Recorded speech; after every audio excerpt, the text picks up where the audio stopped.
लंकेश ने अपने मंत्रियों को आदेश दिया। लंकेश ने कहा कि अपने कानों को खोलकर सुन लो मंत्रियों, यही नीति है धर्म निर्मूला तो सब करही वेद प्रतिकूला। मंत्रियों आदेश करें महाराज, अपने दोनों कानों को बड़े ध्यान से खोलकर सुनो। चारों तरफ कहीं पर भी धर्म की पूजा न होने पाए, कहीं पर भी सत्य का कार्य न होने पाए, कहीं पर भी पोथी पुराण पढ़ी न जाए। चारों तरफ हाहाकार मचा दो, चारों तरफ अत्याचार फैला दो। ऐसा क्यों होगा महाराज? रावण ने कहा कि सुनो मंत्रियों, जय जय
वेद पुराना। और कहीं पर भी कोई भी अपने माता को माता न कहने पाए, अपने पिता को पिता न कहने पाए, गुरु की सेवा न करने पाए। ऐसा चारों तरफ अत्याचार फैला दो,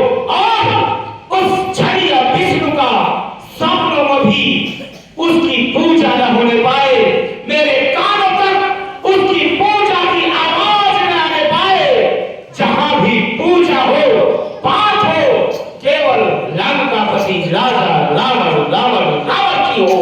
ऐसा ही होगा महाराज। आपकी आज्ञा का पालन चारों भाग में चारों दिशाओं में हो रहा है महाराज। हे महाराज, आप विश्राम करें, कल सुबह तक आपको सूचना दिया जाएगा महाराज।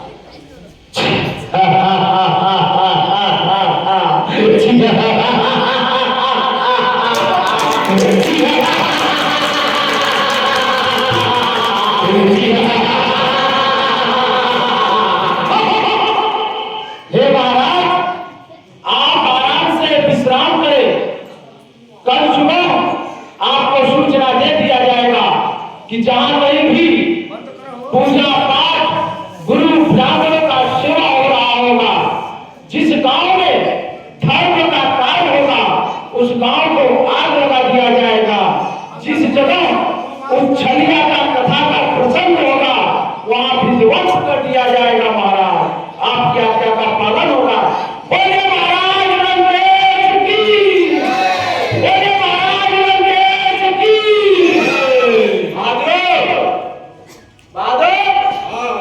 चलो हम और तुम सभी राजस्व को इकट्ठा करो और जहां कहीं भी पूजा पाठ हवन माता पिता गुरु का सेवा हो रहा हो उस जगह इतना त्रास दो कि रावण की जय जयकार हो।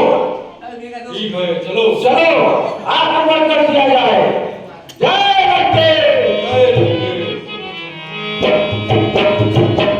इस प्रकार आप सभी ने देखा किस प्रकार से रावण ने अपने मंत्रियों को आदेश दिया।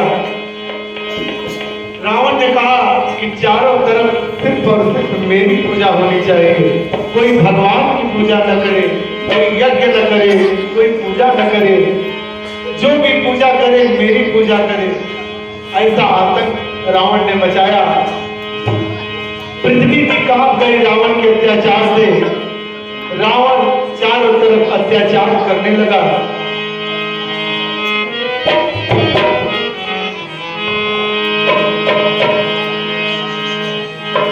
वन में एक ऋषि रहते थे जिसका नाम था विश्वामित्र। विश्वामित्र मुनि, जिन्होंने अपने 99 यज्ञ पूर्ण किए, मगर जब भी वह 100वां यज्ञ करते तो रावण के राक्षस उनके यज्ञ को विध्वंस कर दिया करते। आप सभी कथा के माध्यम से दर्शन करें। श्री राम जय राम जय जय राम, श्री राम जय राम जय जय राम।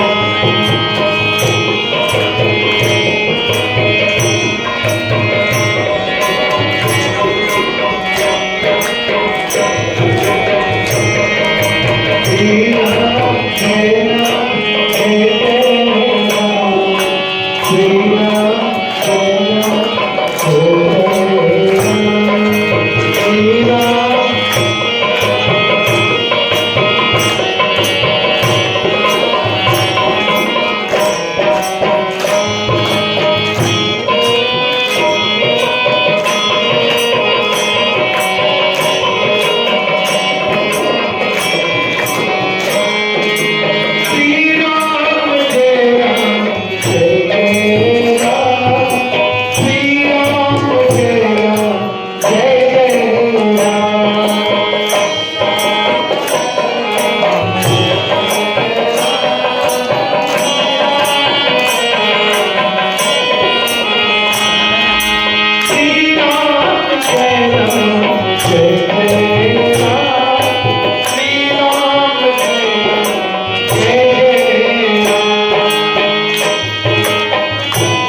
जो कि 99 यज्ञ पूर्ण कर चुके थे, आज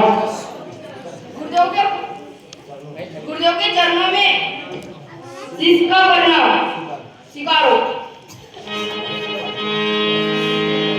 गुरु विश्वामित्र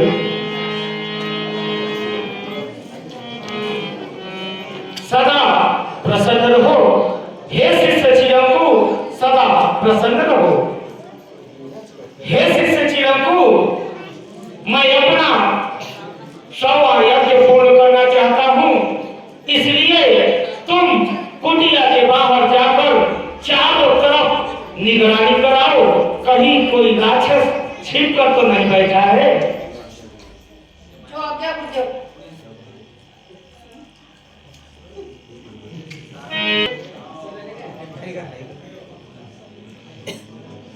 मैंने देखा कुटिया के चारों तरफ कोई रास्ते घूम रहा है।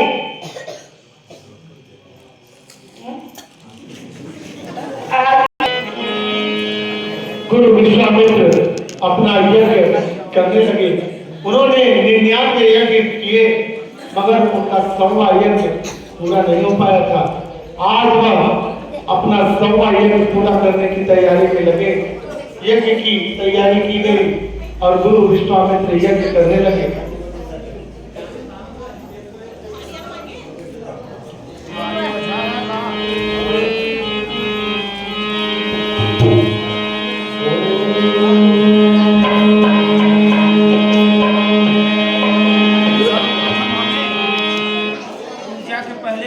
गौरी गणेश का ध्यान करना चाहिए। वक्रतुंड महाकाय सूर्यकोटि समप्रभ निर्विघ्नं कुरु देवः सर्वकार्येषु सर्वदा या देवी सर्वभूतेषु शक्तिरूपेण संस्थिता नमस्तस्यै नमस्तस्यै नमस्तस्यै नमो नमः। अब भगवान विष्णु का ध्यान करना चाहिए, भगवान शिव का ध्यान करना चाहिए। कर्पूरगौरं करुणावतारं संसारसारं भुजगेन्द्रहारं सदा वसन्तं हृदयारविन्दे भवं भवानी सहितं नमामि। अब भगवान इष्ट देव भगवान विष्णु का ध्यान करना चाहिए। ओम मंगलम भगवान विष्णु मंगलम गरुड़ध्वज मंगलम पुंडरीकाक्ष मंगलाय तनो हरि। ओम विष्णु देवाय नमः स्वाहा स्वाहा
स्मरण करो, इसी में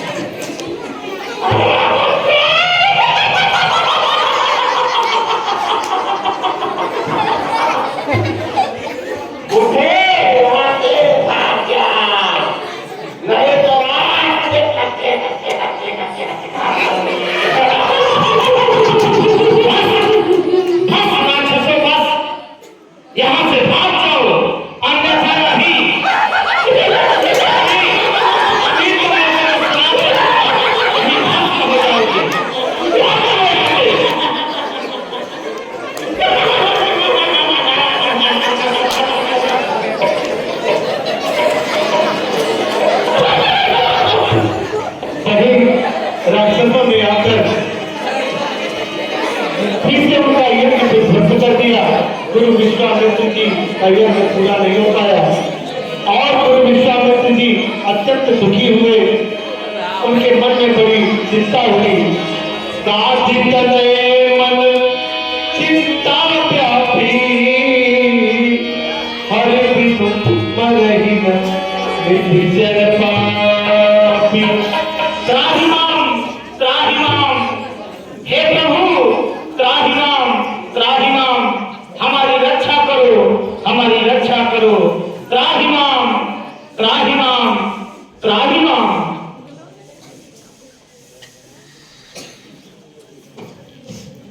गुरु विश्वामित्र जी के जब मन में और हे मेरे प्यारे भक्तों, शांत हो जाओ। आप लोगों की यह पीड़ा अब मुझसे सहन नहीं होती है। जब जब मेरे भक्तों पर दुष्टों का इस तरह से आक्रमण होता है, उनका नाश करने के लिए मैं इस धरा पर अवतार लेता हूँ। हे मेरे प्यारे भक्तों, तुम निश्चिंत रहो, अब तुम्हें न कोई भय होगा। यह धरती होगी रंगभूमि, धरणी घर का अभिनय होगा। सुन सकते नहीं कान मेरे, सुनो मेरे प्यारे भक्तों, सुनो।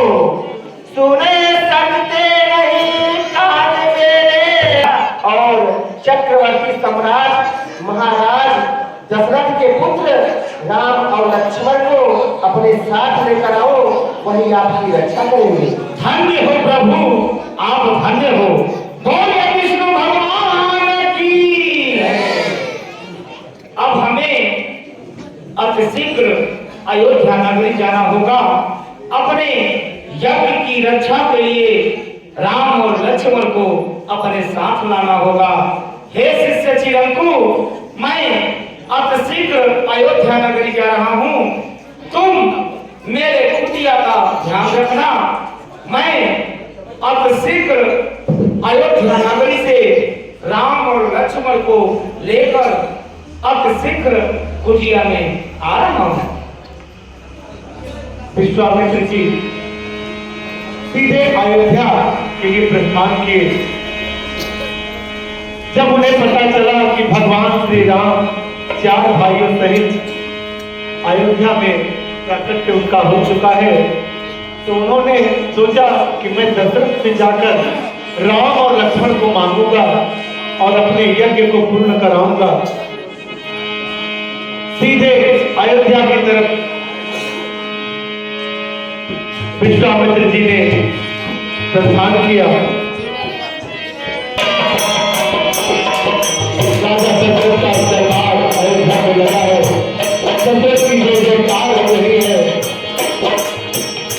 बोलिए चक्रवर्ती महाराज दशरथ की जय, बोलिए चक्रवर्ती महाराज दशरथ की जय, बोलिए चक्रवर्ती महाराज दशरथ की जय। महाराज के चरणों में मंत्री का प्रणाम स्वीकार हो।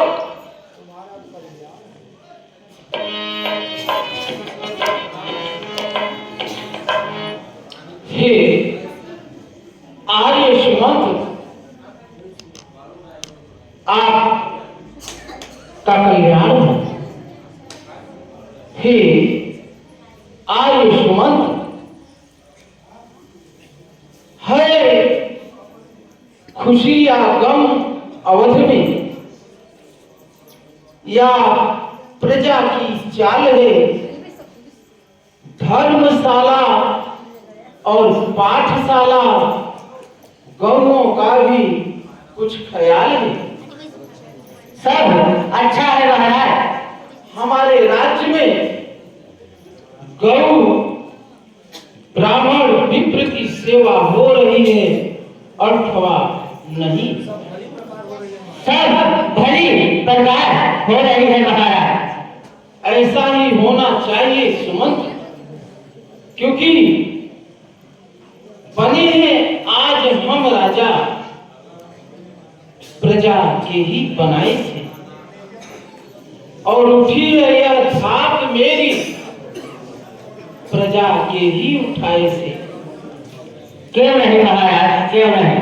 कहा गया है कि जब जड़ ही खोखली होगी तो पत्ता कब हरा होगा, ना राजा का भला होगा और ना प्रजा का भला होगा।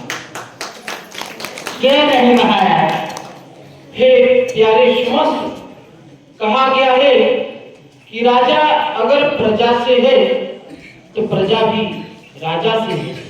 सच्चा न्यायाधीश राजा वही कहलाता है जो सिंहासन पाने के बाद स्वयं सुख भोगे, वो राजा कहलाने के योग्य नहीं होता है। राजा वो होता है जो प्रजा के बीच बैठकर प्रजा का हाल जाने, वही सच्चा न्यायाधीश राजा कहलाता है।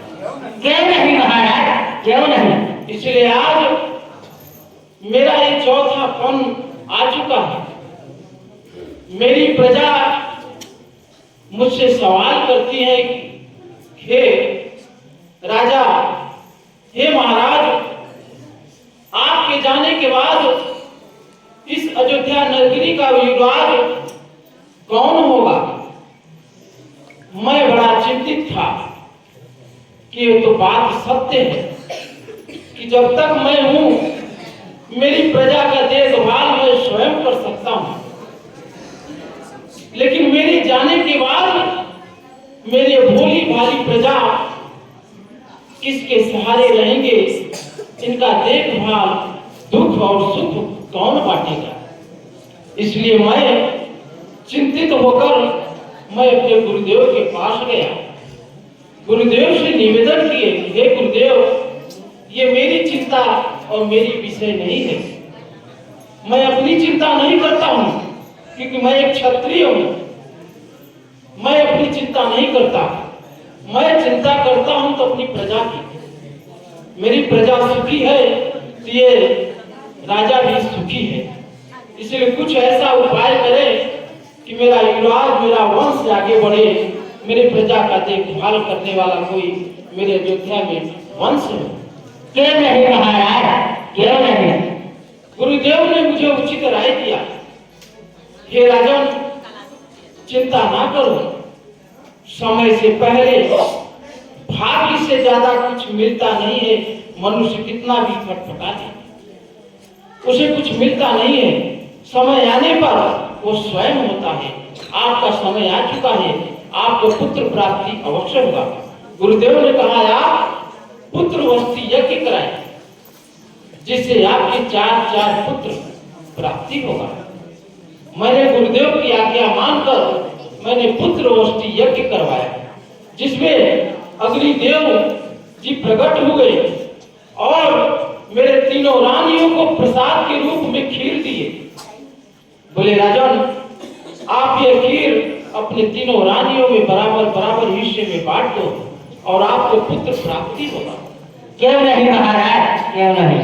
आज उनके आशीर्वाद से, उनके कृपा से, गुरुजनों के आशीर्वाद से मेरे अयोध्या नगरी में, मेरे आंगन के पालने में 1 नहीं, 2 नहीं, 3 नहीं, 4 पुत्र पालने में झूल रहे हैं। आज मेरे पूरे अयोध्यावासी प्रसन्न है कि मेरा युवराज आ चुका है। सभी हंसी खुशी सब नाच और गा रहे हैं। आज मैं भी प्रसन्न हूँ क्योंकि मेरी प्रजा खुशी है।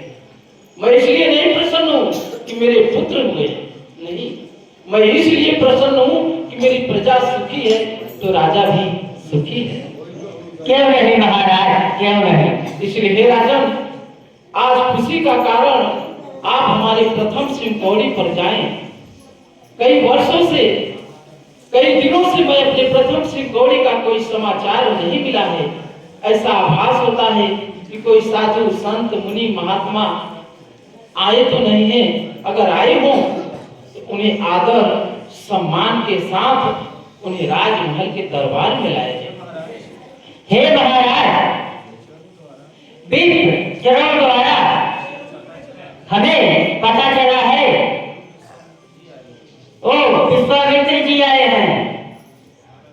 क्या कह रहे हैं प्यारे सुमंत? हाँ महाराज, गुरुदेव विश्वामित्र जी जो स्वयं दर्शन को स्वयं हम जाते हैं, आज ऐसे त्रिकालदर्शी गांधी तनय विश्वामित्र जी जो बक्सर जिले बिहार के हैं, हाँ महाराज, आज उनकी आगमन अयोध्या नगरी में अहो भाग्य। अवश्य मैंने कोई पुण्य किया होगा, मेरी प्रजा कोई पुण्य ऐसे किए होंगे कि जो ऐसे समदर्शी के मात्र चरण पड़ने से कृतार्थ हो जाता है मनुष्य, उसका जीवन धन्य हो जाता है। ऐसे संत का दर्शन करने से मनुष्य का शरीर तृप्त हो जाता है। आज मैं धन्य धन्य हूँ। इसलिए हे सखा आयुष्मान कहा गया है, संत मिलन को सब चले प्रभु ईश अभिमान, और जब जो पद आगे बढ़े कोटि में यज्ञ समान। जिस प्रकार हम अपने घर में करोड़ों पैसा धन दौलत लगाकर यज्ञ करवाते हैं तो भी पुण्य प्राप्ति नहीं होता है।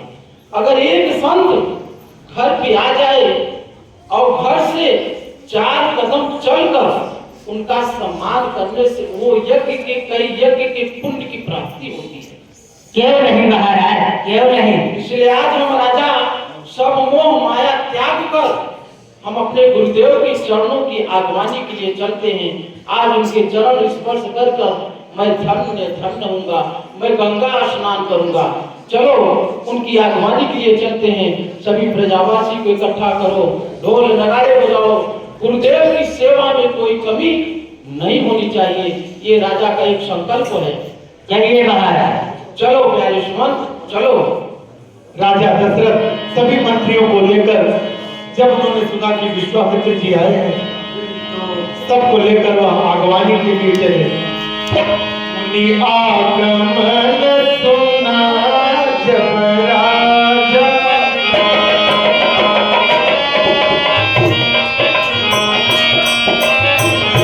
मिलन गयो पितर समाजा।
चरणों को धोया, पूजा की और बार बार उनको प्रणाम किया और उसके बाद उन्होंने पूछा कि कारण आगमन तुम्हारा कहूं तो कर लाऊंगा।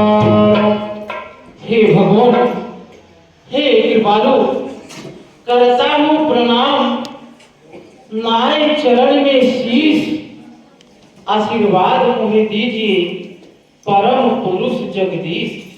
गुरुदेव के तीर्थ रूपी चरणों में चक्रवर्ती महाराज अयोध्या नरेश का प्रणाम स्वीकार। राज्य बढ़े कीरत बढ़े मम है यही आशीष। हे राजन, आपका जितना भी राज्य है सदैव ऐसे ही सूर्य के भांति चमकता रहे, यह मेरा आशीर्वाद है। हे गुरुवर, आज मैं धन्य हुआ। आज आपके दर्शन पाकर मैं चारों धाम कर लिया भगवान। आपके दर्शन मात्र से मनुष्य का शरीर तृप्त हो जाता है। आज मैं गंगा स्नान किया हूँ, मेरी प्रजा भी आपका दर्शन पाकर धन्य हुआ। हे गुरुवर, किस कारण इस अयोध्या में आपका आगमन हुआ है? मैं राजा दशरथ एक क्षत्रिय होने के नाते मैं आपको क्या आपकी सेवा कर सकता हूँ? मैं क्या सेवा कर सकता हूँ? आदेश करें। हे राजन, मैं आपके पास किस लिए आया हूं, यह बड़े ध्यान से आप सुनिए। असुर समूह सतावहि मोहि, मैं जाचन आयो नृपतोहि। हे राजन, मैं जिस समय यज्ञ करता हूं, दुख निश्चर मुझको देते हैं। हवन कुंड सामग्री सब नष्ट और भ्रष्ट कर देते हैं। क्या करे भगवान? इसलिए मैं आपके पास आया हूँ, आपके दोनों पुत्र राम और लक्ष्मण को लेने के लिए, अपने यज्ञ की रक्षा के लिए। आप उन्हें हमें सौंप दीजिए। ये क्या कर रहे हैं भगवान? क्या कर रहे हैं नाथ? ये आप क्या कर रहे हैं? सुनिराचार्यति अप्रिय वाणी, हृदय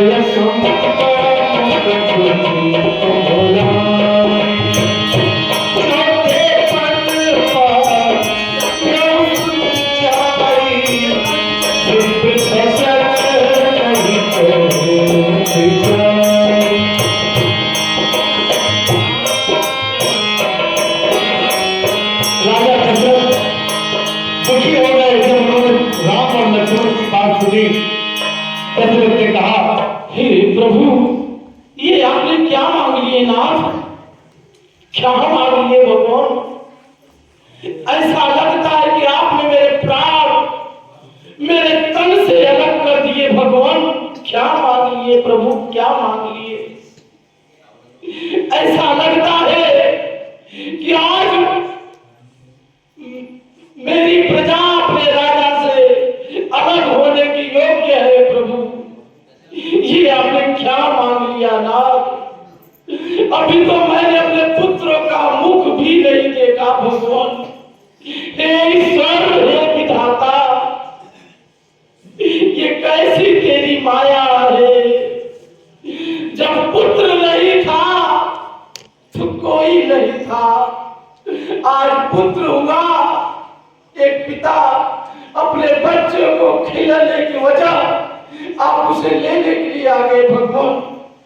कह दीजिए कि ये शब्द आपके मुख से आवश्यक निकले भगवान। कह दीजिए कि ये शब्द मिथ्या है प्रभु, मिथ्या है। ये क्या करे भगवान? दशरथ जी रोने लगे। उन्होंने कहा, मैं सब कुछ दे सकता हूँ, मगर अपने राम और लक्ष्मण को आपको नहीं दे सकता। हे भगवान, हे मुनिवर दोनों बालक है, भोले भाले नादान निरे, रण विद्या धरि जान दे,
आंखों की तारे हैं भगवान, मैं उन्हें कैसे सौंप दूं? हे गुरुजी लैला मोर परनवा जिन ललनवा मांगना गुरुजी। हाथी लैला हाथी घोड़े सब कुछ आपका हो जाए प्रभु, सब ले लो मगर राम। हे भगवान, मैं अपने सारी सेना सारी संपत्ति आपको देने के लिए तैयार हूं। मैं राजा दशरथ क्षत्रिय कुल में जन्म लेते हुए वचन देता हूं, मेरे एक इशारे पर, मेरी एक आज्ञा पर मेरी सारी प्रजा आपके साथ जाने को तैयार है। मेरे हाथी घोड़े, मेरे राज्य में जितने भी सैनिक हैं सब आपके सेवा में हाजिर है भगवान। लेकिन मैं अपने पुत्र राम को आपको नहीं दूंगा भगवान, क्योंकि मेरा वह हृदय है राम, मेरी दाहिनी भुजा है प्रभु। बस मैं नहीं दे सकता राम। बस दशरथ तो जैसे ज्ञानी को बच्चों की इतनी ममता है, जा चुकी जवानी दीवानी फिर भी माया में पड़ता है। उपकार संत का करने में इतनी तेरी अड़चन, मांगा कुछ दिवसों को तो देने में इतनी अड़चन। आज फरियाद विष्णु से करता मैं, छोड़ चले आगे करूंगा हम। आज फरियाद शिव से करता तो हिल जाता उनका भी असर। दशरथ ठहर, अभी मैं सरयू नदी में जा रहा हूं और स्नान करके आ रहा हूं। जितनी भी तेरी राज्य है सब श्राप दे दूंगा, यही जलकर भस्म हो जाएगा, भस्म हो जाएगा, भस्म हो जाएगा। नहीं भगवान, नहीं नाथ, नहीं नाथ। दशरथ जी डर गए, क्योंकि वो जानते थे कि ऋषि मुनियों की महिमा क्या है। उन्होंने कहा क्षमा करो प्रभु। वशिष्ठ जी ने भी उन्हें बहुत समझाया और तब दशरथ जी को ज्ञान हुआ। उन्होंने कहा हे मुनिवर क्षमा, मैंने आपको पहचानने में विलंब किया भगवान। मेरे गुरुदेव ने मुझे समझाया, हे राजन, दोनों पुत्र को देने में ही संसार का कल्याण है। जैसा गुरुदेव कहते हैं आप वैसा करो। मैं अपने गुरुदेव की आज्ञा का पालन अवश्य करूंगा भगवान। और मैं राजा दशरथ आपको वचन देता हूं कि मैं अपने दोनों पुत्र को आपको सौंपने के लिए तैयार हूं। हे मंत्रीवर, अतिशीघ्र मेरे दोनों लाल राम और लक्ष्मण को मेरे पास लाओ। अति आदर दो कनय बुलाए,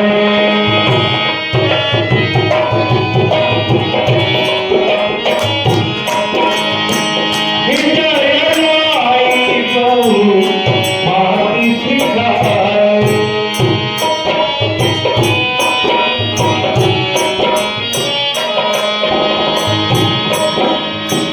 श्री राम और लक्ष्मण पिता की तरफ पुकारे।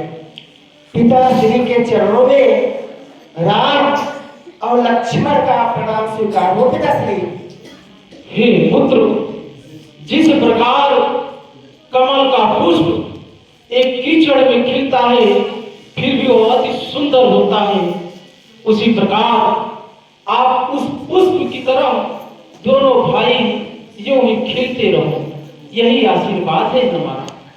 और हे पुत्र, ये आपके समक्ष बक्सर निवासी गांधी तनय विश्वामित्र महाराज हैं। इनका दर्शन करके कहते हैं कि मनुष्य तृप्त हो जाता है। आप इनके चरण स्पर्श करें, इनसे आशीर्वाद लें। जैसी आपकी आज्ञा पिताश्री। गुरुर ब्रह्मा गुरुर विष्णु गुरुर देवा महेश्वरा गुरुर साक्षात परम ब्रह्म तस्मै श्री गुरुवे नमः। गुरुदेव के कमल रूपी चरणों में राम और लक्ष्मण का प्रणाम स्वीकार हो गुरुदेव।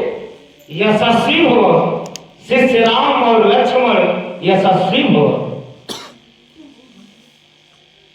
कहिए पिताश्री, आज अचानक राजमहल में हम दोनों भाई राम लक्ष्मण को आपने किस लिए बुलाया है? और यह क्या, इसके पहले हम दोनों भाई जब भी राजमहल में आया करते थे, आप सदैव हंसते रहते थे, मुस्कुराते रहते थे। पर आज क्या कोई संकट अयोध्या में आया है जिस कारण सूरज के बाद चमकने वाले चेहरे पर उदासी का इस तरह से काली छाया पड़ा हुआ है? कहीं पिताश्री, क्या इस राम से कोई अपराध हुआ है जिसके कारण आप इतने दुखी हैं? क्या कारण है पिताश्री बुलाने का? आदेश करें पिताश्री, आदेश करें। हे पुत्र, आपसे कोई चूक तो हो ही नहीं सकता है, पर हे पुत्र, एक क्षत्रिय का कर्तव्य होता है कि कोई याचक उसके द्वार पर आए तो उसका रक्षा करना चाहिए। चाहे स्वयं सर कट जाए पर सर झुकना नहीं चाहिए, ये क्षत्रिय का धर्म होता है। इसलिए आज गुरुदेव भी हमारे द्वार पर आए हैं तो ये हमारा कर्तव्य है, इनकी रक्षा करना हमारा कर्तव्य है। इसलिए आप दोनों भाई इनके साथ जाओ, इनके यज्ञ की रक्षा करो, इनका यज्ञ पूर्ण कराओ। हे पिताश्री, यह आप क्या कह रहे हैं? गाधी तले विश्वामित्र हमारे परम गुरु हमको लेने के लिए, इस अयोध्या को तारने के लिए यहाँ पर चलकर आए हैं। अहो भाग्य हमारा कि आज अपने गुरुदेव का दर्शन हमने अपने अयोध्या नगरी में कर पाए। हे पिताश्री, इसमें सोचने और विचारने की कोई बात नहीं है। जिस गुरु के पास हमें जाना चाहिए, आज वही गुरु हमारे घर पर चलकर आया है। यह अयोध्या नगरी सौभाग्यवान है। आप तनिक भी देर ना करिए और दोनों भाई राम लक्ष्मण को गुरुदेव को सौंप दीजिए, जिसमें पूरी अयोध्या की भलाई है और यह राम लक्ष्मण की भलाई है। अगर इनके साथ हम जाएंगे तो इनके द्वारा हमें ज्ञान मिलेगा, इनके द्वारा हमें शिक्षा मिलेगा और धनुष बाण चलाना सिखाएंगे। इसलिए हे पिताश्री, आप देरी ना करिए और सौंप दीजिए। अवश्य पुत्र, अवश्य। हे गुरुदेव, लो हाथ में इनका हाथ नाथ। लेकिन ये ध्यान रहे भगवान, ये भी बालक हैं, बच्चे हैं। अगर इनसे कोई गलती हो जाए तो बालक समझकर इन्हें क्षमा करिएगा। और हे गुरुदेव, एक कृपा और करिएगा मुझ पे। मेरे बच्चों को, जो आपके पास कुछ ज्ञान और विद्या है, मेरे पुत्रों को अवश्य दीजिएगा भगवान, क्योंकि आपकी विद्या सर्वमान है। आपकी विद्या पाकर मेरे बच्चे धन्य हो जाएंगे। जाइए गुरुदेव, आप अपना कार्य सफल कराएं। चलो शिष्य राम और लक्ष्मण अति शीघ्र आश्रम की ओर प्रस्थान किया जाए। चलिए गुरुदेव, चलिए। और गुरुदेव के साथ राम और लक्ष्मण। जरा देर ठहरो राम, तमन्ना यही है, अभी हमने जी भरकर देखा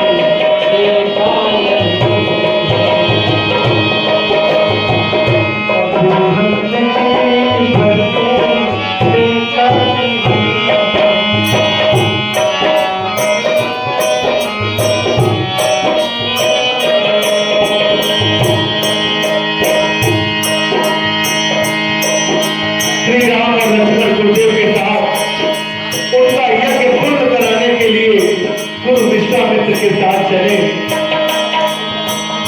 गए मोर पाँव पे ताला जलन तन श्याम कमाला। और रास्ते में चलते चलते एक जगह खड़े होकर राम जी ने पूछा, हे गुरुदेव, यह अचानक चलते चलते आप यहाँ पे ठहर क्यों गए? ठहरने का कारण क्या है गुरुदेव? ठहरने का कारण क्या है?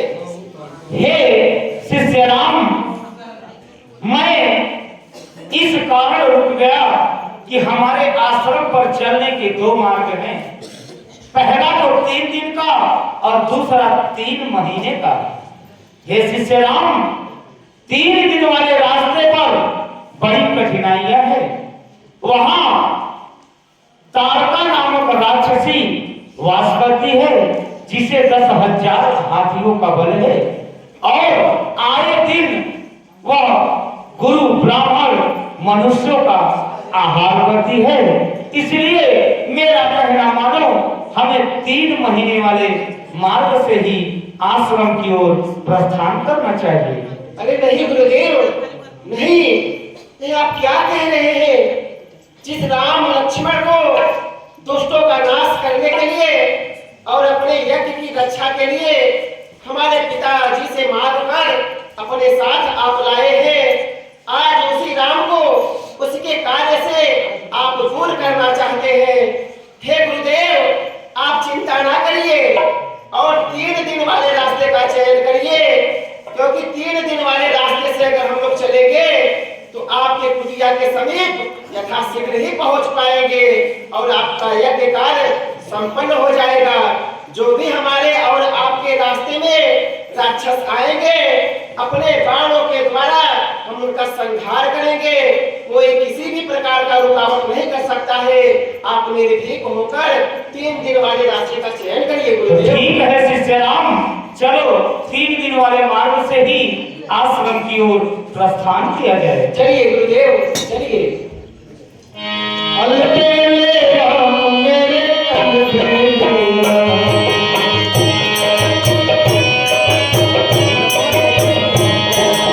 अलबेले राम मेरे अलबेले राम,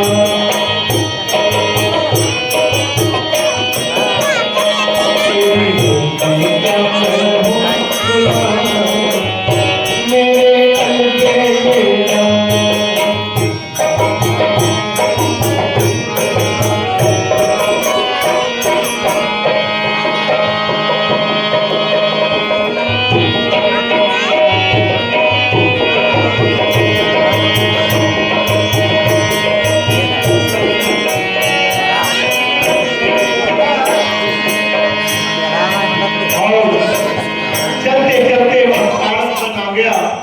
अब तारक वन में दूर से ही भगवान ने देखा कि भयंकर राक्षसी तो रही थी।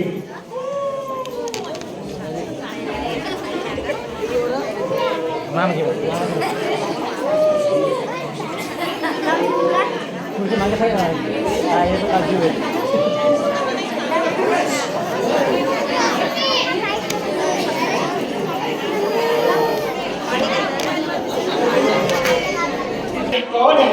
हे शिष्य राम, यही राक्षसी तारका है। इसे 10,000 हाथियों का बल है। इसे तत्काल अतिशीघ्र इसे इसका वध कर दो, वरना हम तीनों को खा जाएगी। अरे गुरुदेव, आप यह क्या कह रहे हैं? इस तारका को हम ऐसे प्रहार नहीं कर सकते गुरुदेव, क्योंकि यह अभी घोर निद्रा में है। हमारे रघुकुल में कभी किसी सोए हुए व्यक्ति के ऊपर अस्त्र और शस्त्र का प्रयोग नहीं किया जाता। यह मेरे लिए सबसे बड़ा पाप है और यह एक नारी है। नारी के ऊपर भी हमारे रघुकुल में अस्त्र शस्त्र नहीं चलाए जाते, पर यह एक दुष्ट प्रकार की नारी है। इसका वध हम जरूर करेंगे, पर जगाकर, क्योंकि जगाने के बाद अगर इसका हम वध करेंगे तो वह पाप के श्रेणी में नहीं आएगा। इसलिए हे गुरुदेव आप चिंता मत करिए, अभी ताड़का को हम जगाते हैं और जगाने के बाद इसका वध करते हैं। ठीक है शिष्य राम, जैसी तुम्हारी इच्छा, मेरा आशीर्वाद तुम्हारे साथ है। राम जी ने पहले उसे जगाया।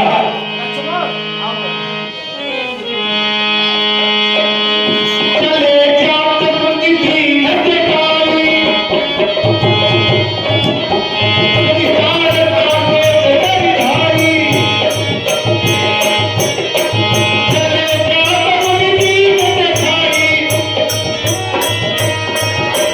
अधिकार पावे धारी।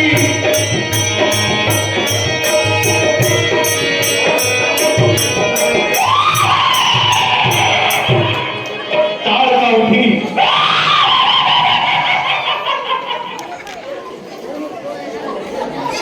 किसकी मौत है जो हमको सोने नहीं दिया और मेरे सामने आए। हे ताड़का, तुमको जगाने वाला तेरे सामने खड़ा है। हे ताड़का, तुमको जगाने वाला और कोई नहीं है, हमने ही तुमको जगाया है और मेरा नाम राम है।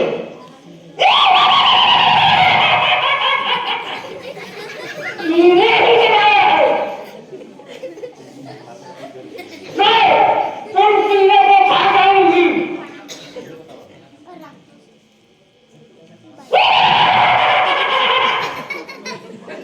हे ताड़का, इस तरह से बार बार हंसी के ठहाके मत लगाओ, क्योंकि पाप किसी का ज्यादा दिन तक नहीं चलता। पाप कितना ही बलवान क्यों न हो, पर एक न एक दिन उसको परास्त होना पड़ता है। हे ताड़का, हम तुमको एक अवसर देते हैं, अगर तुम अपने प्राणों की रक्षा चाहती हो तो अधर्म का साथ छोड़ दो और धर्म के मार्ग पर आ जाओ, इसमें तुम्हारी भलाई है।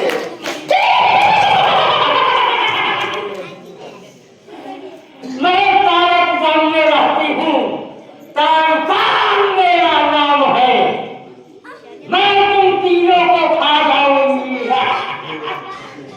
यही है मेरा काम। हे ताड़का, अगर तुम्हारा काम अधर्म का बढ़ावा देना है, अगर तुम्हारा काम निर्धनों को खाना बनाना, आहार बनाना और उनका भोजन करना है, तो मेरा भी काम तुम जैसे दुष्ट नारियों का संहार करना है। हे ताड़का, तारक वन में रहती हो, सुनो ताड़का, तारक वन में रहती हो, ताड़का है तुम्हारा नाम, और देखो तुमको मारने के लिए आप पहुंचा है राम। तुम मुझे मारेगा, तुम आजा, युद्ध के लिए तैयार हूँ। हे ताड़का, अगर तुम युद्ध ही करना चाहती हो तो हम भी कभी किसी से डरते नहीं है। चलो युद्ध के लिए तैयार हो जाओ। चलो।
हम दोनों भाई राम लक्ष्मण जब तक आपके इस कुटिया के द्वार पर एक पहरेदार के रूप में खड़े हैं, कोई भी दुष्ट राक्षस किसी भी प्रकार का रुकावट नहीं कर सकता है।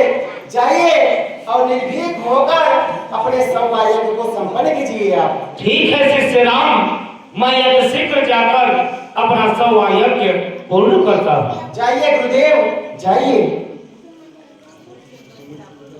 राम जी ने कहा, गुरुदेव अब आप अपना यज्ञ करिए, हम दोनों भाई आपके यज्ञ की रक्षा करेंगे।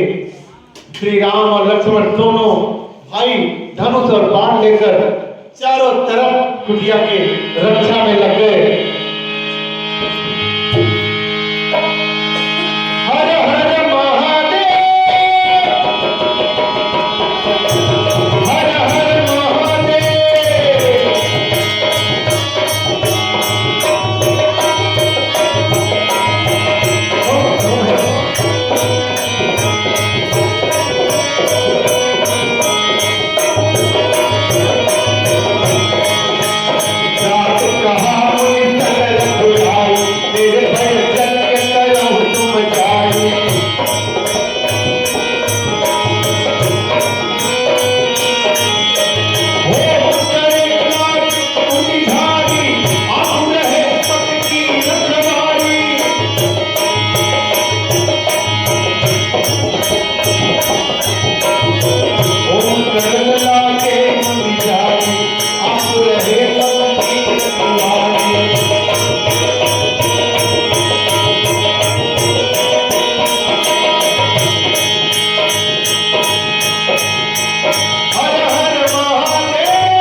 पीछे की तरफ लक्ष्मण रक्षा करने लगे और आगे कुटिया के राम जी।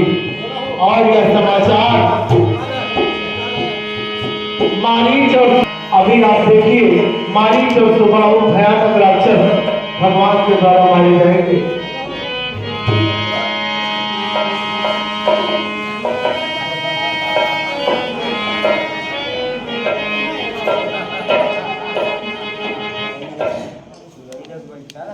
बोले हमारे सरकार मारी शिवाओं कोई आवाज नहीं निकाल रहा है यार, लगता है भोजन खत्म हो गया। बोले हमारी सरकार हमारी सेवाओं की। अच्छा, अभी कभी निकला। बोले हमारी सरकार हमारी सेवाओं की। अच्छा भाई, सरकार जय जय शंकर।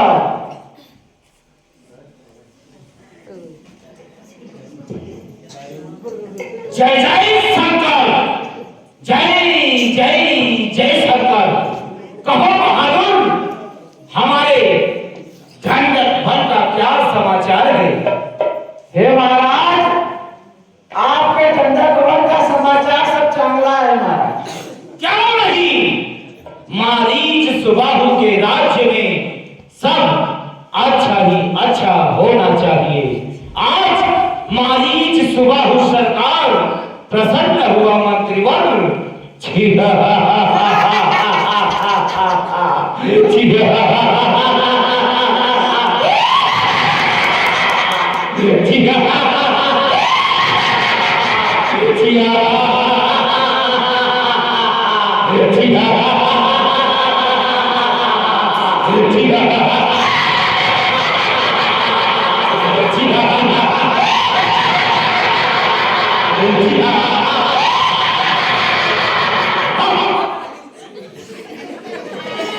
मारी तो बाबू दोनों भाई है। अरे मंत्री, आज सरकार, आज हमारे छोटे अनुज सुबाहु का जन्मदिन है और इस जन्मदिन के शुभ अवसर पर सरकार कहाँ है?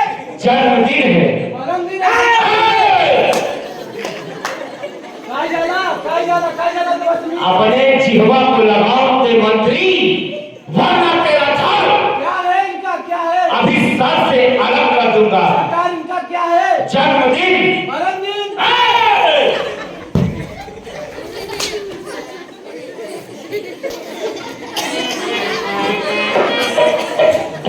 अरे मैं पढ़ू गई है। और इस शुभ अवसर पर अतिशीघ्र मांस और मदिरे का प्रबंध कर और कोई नाचने वाली ला। अच्छा सरकार, तुम ही मांगे सरकार। ओ लान सरकार, तुम या कौन मंजूर? तुमच्या काय है? ब्रह्मजे का जन्मदिन जन्मदिन? जी। मैंने तो सुना तुम्हारा मरणदिन है। काय? ये क्या बक रहा है मंजूर? जो तुम सुन रहे हो राजा साहब। अब मेरे बड़े भाई ने बोला मेरे छोटे भाई का मरणदिन है, मैं क्या करूं? नहीं, भैया ने बोला होगा जन्मदिन है। जन्मदिन है? हाँ। अच्छा, तो बसा तुम्ही बसा, मोटा मोटा मुछा लेके बसा। नाचने वाली चाहिए, राजाओं का शौक है भाई, उसमें मैं भी थोड़ा शौक कर लूंगा, है कि नहीं?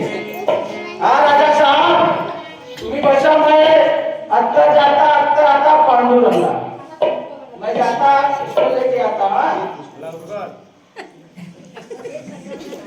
मारीच अपने भाई का जन्मदिन मना रहा है। मारीच और सुबाहु इसको बंद किया जाए। संकट काल में उन्होंने घोर अत्याचार मचाया था।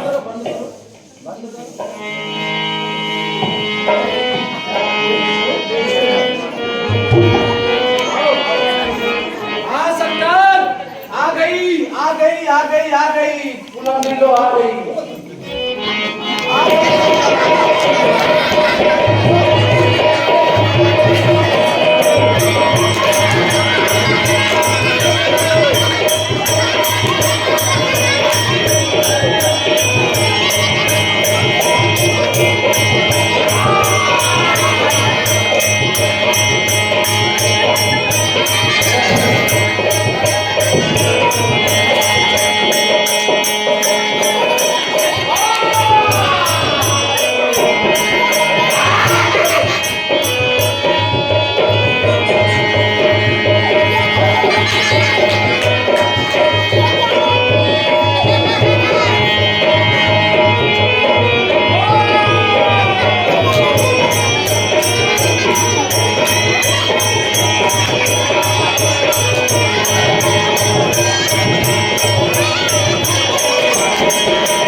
आज इस शुभ के घड़ी में हर वर्ष मेरी चाची तारका आया करती थी। आज ऐसा क्या कारण है कि वह इस अवसर पर क्यों नहीं आई? आई मंत्री, अब जाकर पता लगाओ कि मेरी चाची तारका क्यों नहीं आई। सरकार, मुझे सगड़ा माहित है तुम्हारी तारका चाची कुठे गई? क्या बोल रहा है? अब शीघ्र बता मैं क्या समझ कि चाची तारका क्यों नहीं आई, क्या कारण है? बताता। राजाओं का शौक है कहीं चली गई उनकी मेकअप करवाने। अरे मंत्री, अब तो शीघ्र सही बता कि मेरी चाची तारका क्यों नहीं आई। अच्छा, मर गई? नहीं, ऐसा कौन भी पैदा हुआ जिसको मेरे ताकत के बारे में तनिक भी ज्ञान नहीं। अब शीघ्र चारों तरफ से तारकमन को घेर लिया जाए, यह मेरा आदेश है। वह जाने न पाए। मैं उसे अब शीघ्र देखना चाहता हूं कि वह कौन वीर है जो मेरे चाची तारका का वध किया है। ठीक है सरकार, मैं भी आपके साथ युद्ध में चलूंगा। चलो। मैंने आपका नमक खाया है, आखिर मेरा नाम भी तो बाजीराव सिंघम है। चला।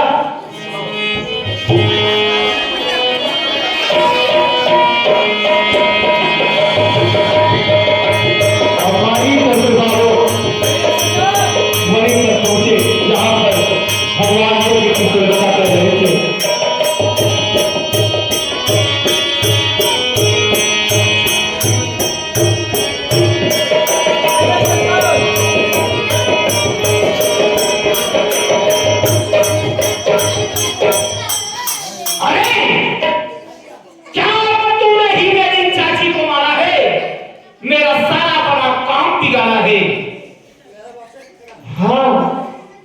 अभी कुछ देर पहले एक तारका नामक राक्षसी का हमसे घनघोर युद्ध हुआ था।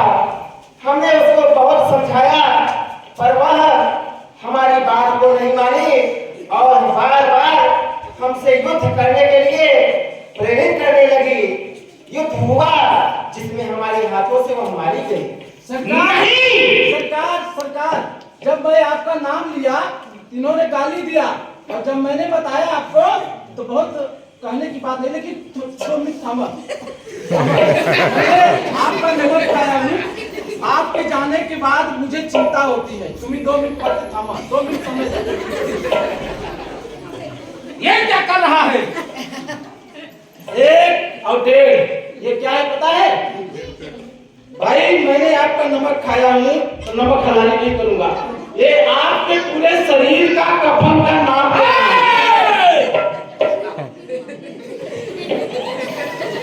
आई दादा चलतो। अरे छोटे से बालक, तुझे कहीं भी ज्ञान नहीं है। खड़ा है मारीच के राज्य में और ऐसी दुष्टता की है, तुझे कहीं भी ज्ञान नहीं है। मैं काल बली हूं, महाबली हूं, वीरों ने वीर कहाया है और चीर कलेजा दुश्मन का सीधा जमपुरी पहुंचाया है। हे मारीच, अपने मुख से अपनी बड़ाई वीर पुरुष नहीं करते। अपने मुख से अपनी बड़ाई सदैव कायर लोग करते हैं। हे मारीच, बार बार हमको एक बच्चा बोलकर तू अपने आप को कायरता भरी बात करके क्यों बचाना चाहता है? हे मारीच, तुझको भली प्रकार यह ज्ञान होना चाहिए कि दुश्मन के सामने कभी कोई बड़ा और छोटा नहीं होता। दुश्मन सदैव दुश्मन होता है। हे मारीच, ध्यान से मेरी बात सुन। अगर तू अपने प्राणों की रक्षा चाहता है तो अभी तुम्हारे पास समय है, यहाँ से चला जा, अन्यथा मेरे हाथों से मारा जाएगा। क्योंकि हे मारीच, दशरथ सुत है नाम मेरा। सुनो मारीच, दशरथ सुत है नाम मेरा। मैं अवधपुरी का वासी हूँ। दुष्ट बचाकर अपनी जान भाग, मैं तेरा सत्यानाशी हूँ।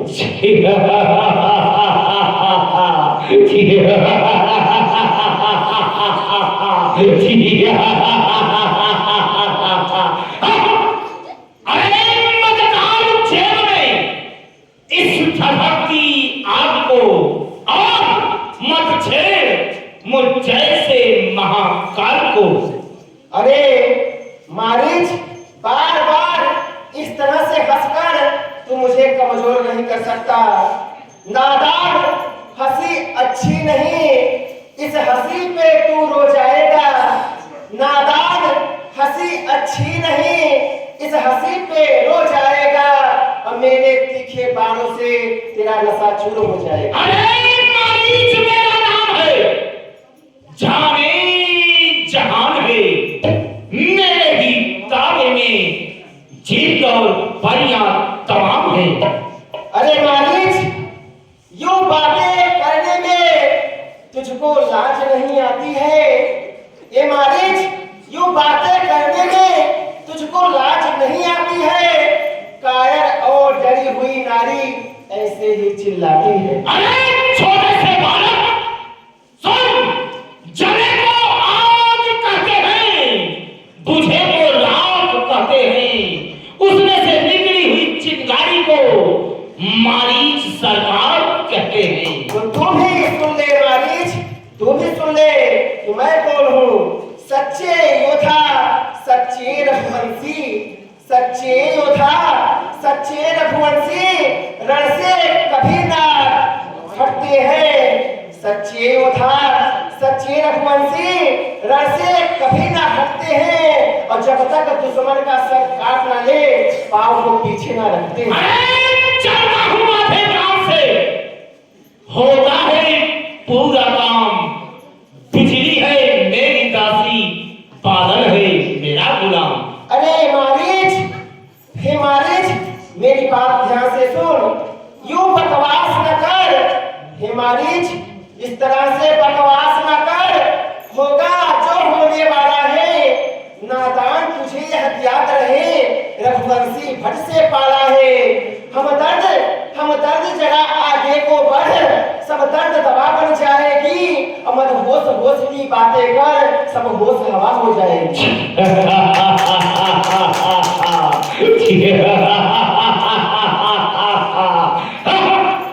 अरे बालक, तुझे तनिक भी ज्ञान नहीं है, तुझे बार बार समझा रहा हूं। अरे मेरे तलवारों की नोक पर इतिहास हमारा चलता है, जिस ओर मारिच चलता है उस ओर जमाना चलता है। हे मारीच, ये तलवार तेरे काम में आने वाली नहीं है। यह जो पुराना जंग लगा हुआ तलवार एक छतरी को दिखा रहा है, यह तलवार तेरे कभी काम में नहीं आएगी। क्योंकि तलवार मुझको क्यों दिखाते हो? तलवार मुझको क्यों दिखाते हो? तेरी यह तलवार तेरे काम में नहीं आएगी और तेरी यह तलवार पड़ते ही छतरी के तल पे छतरी टुकड़े हो जाएगी। तो ठीक है, अगर तू नहीं मानने वाला है तो चल कूद कर आजा मैदान में, देखते हैं किसके बाजुओं में कितना दम है। अवश्य मारीच, अवश्य उम्र भर लड़ेगा पर तू विजय नहीं पाएगा। उम्र भर लड़ेगा पर तू विजय नहीं पा सकता है और आया है राम के सामने जिंदा बच के नहीं जा सकता।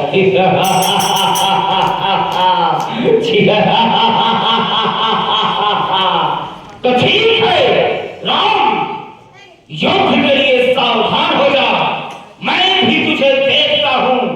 कि कितना तेरे बाजुओं में दम है। सावधान हो जा।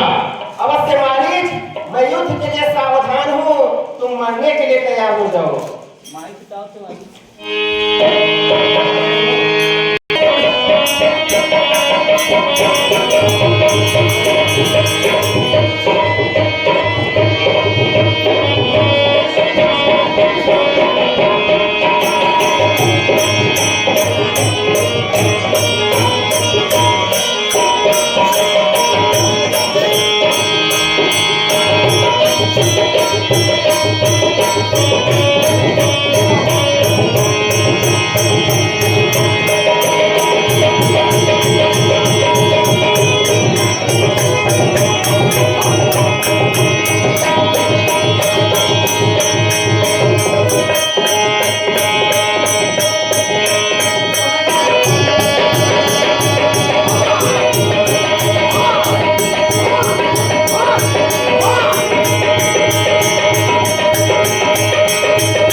और वहां पर श्री राम भजन करने लगा।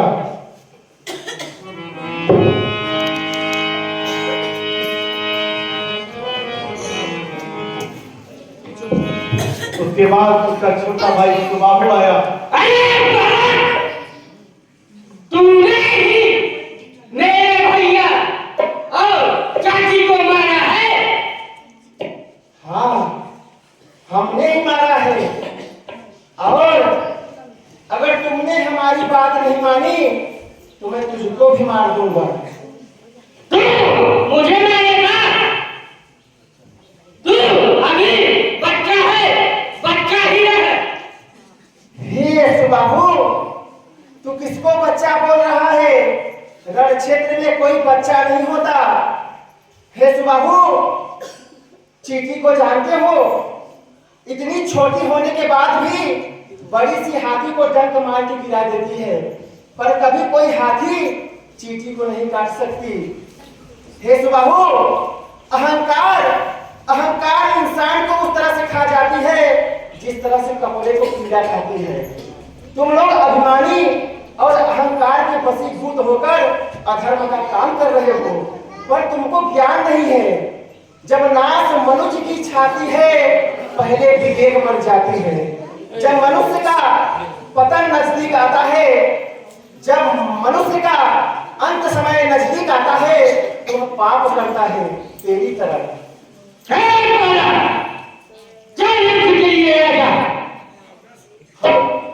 हम आपसे युद्ध नहीं करना चाहते, आपसे हमारा कोई बैर नहीं है। हम आपको एक अवसर देते हैं। अगर तुम अपने प्राणों की रक्षा चाहते हो तो अधर्म का काम छोड़ दो और धर्म का काम करो, तुम्हें छोड़ दूंगा।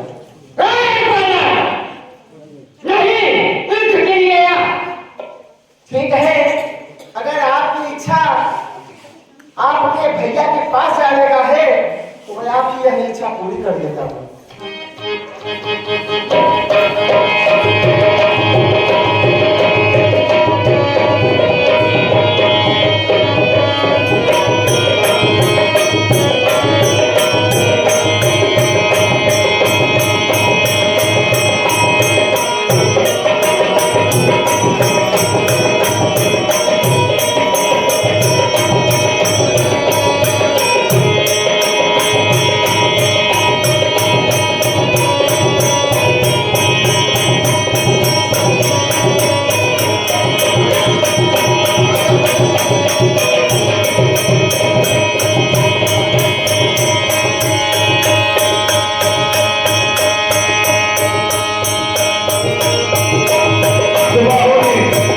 भगवान की विद्या और भगवान ने अपनी बात का सद्भाव किया।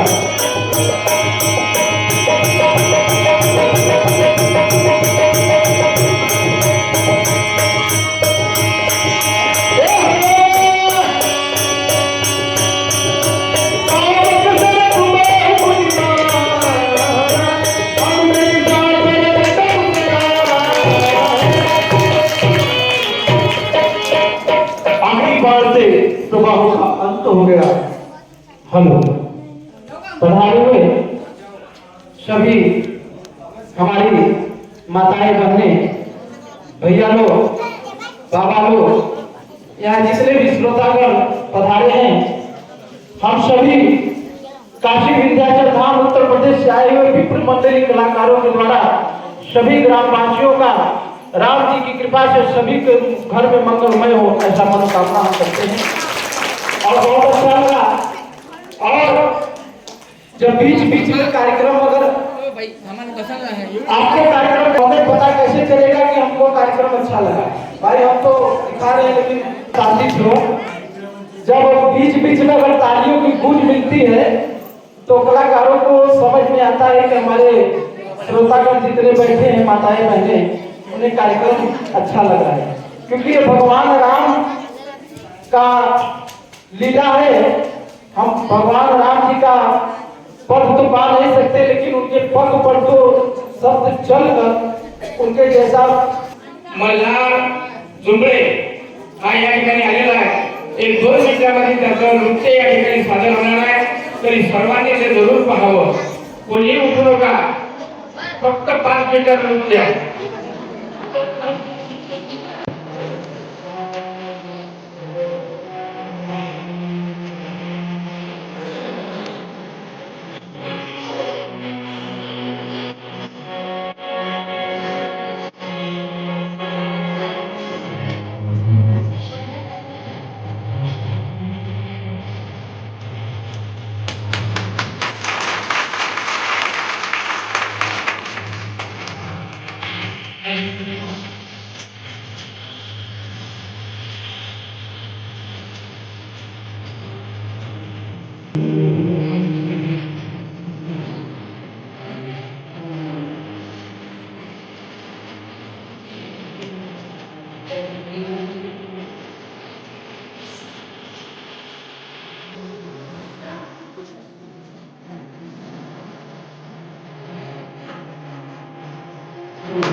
या नृत्यासाठी माझ्याकडून मल्हारने 100 रुपये बक्षीस.